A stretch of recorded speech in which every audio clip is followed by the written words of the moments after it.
வணக்கம். ஆண்டாள் அருளிய திருப்பாவை 27வது பாசுரம்.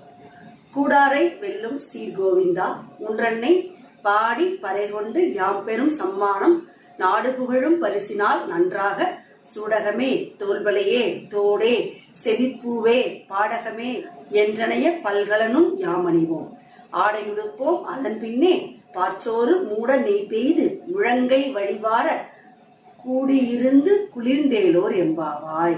திருப்பாவை 30 பாசுரங்கள்ல மிகவும் விசேஷமான பாசுரம் இதுன்னு சொல்றாங்க.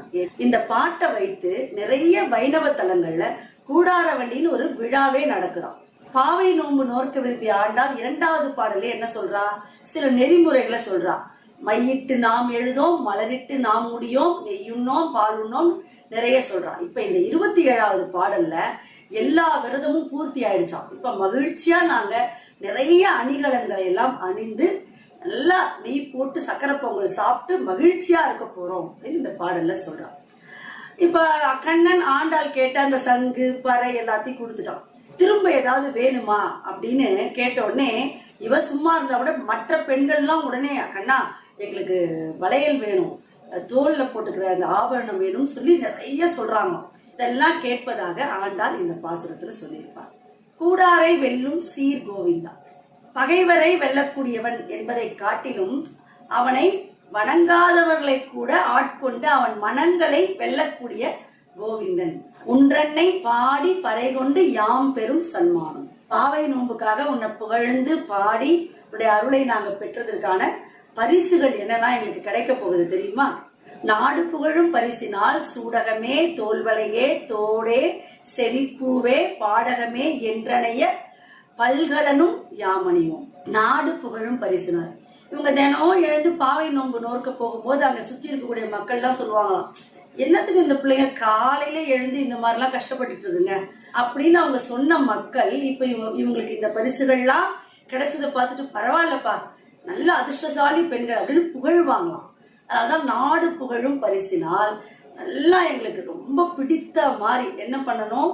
சூடகமே அப்படின்னா கை வளையல்கள், தோள்களுக்கு தேவையான அணிகலன், செவிக்கு தேவையான தங்கத்திலேயோ வைரத்திலேயோ தோடு, பாடகம்னா காலில் அணியக்கூடிய அணிகலன். நீ ரொம்ப அழகா கொடுத்தனா நாங்க அதை அணிந்து கொள்வோம். அடுத்ததா ஆடை உடுப்போம், மிக அழகான வண்ணமயமான புத்தாடைகளை எல்லாம் உடுத்தி எங்களை அலங்கரித்துக் கொள்வோம். இப்போ நாங்க நல்லா எங்களை அலங்கரித்துக்கிட்டோமா, அணிகலன்கள் ஆடைகள் எல்லாம் போட்டு அடுத்தது சாப்பாடு. அப்ப சொன்னால நெய் உண்ணோம் பால் உண்ணோம். இப்போ இவ்வளவு நாள் இவங்க நெய் பால் சாப்பிடாததுனால நிறைய ஆயிடுச்சாம். அதனால நிறைய போட்டு என்ன பண்றாங்களா, அந்த அக்கார அடிசல்னு சொல்லக்கூடிய அந்த பொங்கலை செய்யறாங்க. அதன் பின்னே பால் சோறு மூட நெய் பெய்து முழங்கை வழிவார, அப்படியே பால் சோறை எவ்வளவு நெய் ஊத்தணுமோ அப்படியே ஊத்தி செய்து அப்படி சாப்பிடும் போது அந்த கை வழியா முழங்கை வரைக்கும் அந்த நெய் வந்து வழிஞ்சு போகுமா. அப்படி ஒரு சாப்பாடை நாங்க செய்து சாப்பிட போறோம். எப்படி சாப்பிட போறாங்க இப்போ அப்படின்னா, பக்தியை எப்படி ஆனந்தமா கொண்டாட முடியும் அப்படின்னா, கூடியிருந்து குளிர்ந்தேலோர் எம்பாவாய். கண்ணனினுடைய அனுகிரகத்தால இதெல்லாம் நாங்க அவங்ககிட்ட இருந்து வாங்கி இதை அனுபவிக்கிறோம்ல. அப்ப தனியா கிடையாது, எல்லாரும் சேர்ந்து மகிழ்ச்சியோட அனுபவிப்போம் அப்படின்னு சொல்லி ஆண்டாள் இந்த பாசுரத்துல சொல்லியிருப்பாங்க.